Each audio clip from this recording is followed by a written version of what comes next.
Ahmedabad crime બ્રાન્ચે બનાવટી ચલણી નોટનો કર્યો પર્દાફાશ. બનાવટી ચલણી નોટોના તારનું સુરત કરેક્શન. કામરેજ તાલુકાના ધોરણપારડી ગામમાં આવેલ સત્યમ યોગ ફાઉન્ડેશન એપી સેન્ટર બનાવટી ચલણી નોટોના કારોબાર અંગે ગામવાસીઓના ગંભીર આરોપ.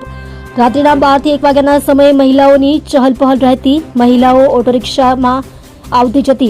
આશ્રમની આડમાં અસામાજિક પ્રવૃત્તિ ચાલતી. ગામવાસીઓને આશ્રમમાં પ્રવેશ આપવામાં આવતો ન હતો. આશ્રમની ફરતે મોટી દિવાલ લેવામાં આવી, જેનો ગામવાસીઓએ વિરોધ કર્યો હતો. આશ્રમના ગુરુ પ્રદીપ અષ્ટાંગે અગાઉ આપઘાતનો પ્રયાસ કર્યો હતો. પત્ની પણ તરછોડીને ચાલી ગઈ હતી. આશ્રમ છેલ્લા 10 વર્ષથી અહીં કાર્યરત. સરકારે વિનંતી છે કે આશ્રમ તાત્કાલિક બંધ કરવામાં આવે. રૂપિયા 2 કરોડની બનાવટી ચલણી નોટો સાથે અમદાવાદ ક્રાઇમ બ્રાન્ચે 6 આરોપીઓની કરી છે ધરપકડ.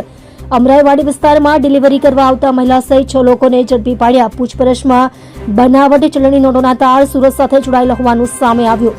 બનાવટી ચલણી નોટો કામરેજ સ્થિત ધોરણપારડી ગામમાં આવેલ સત્યયોગ ફાઉન્ડેશનમાં છાપવામાં આવતી. તમે જોઈ રહ્યા છો DNY ન્યૂઝ ચેનલ રમન કૌરની સાથે.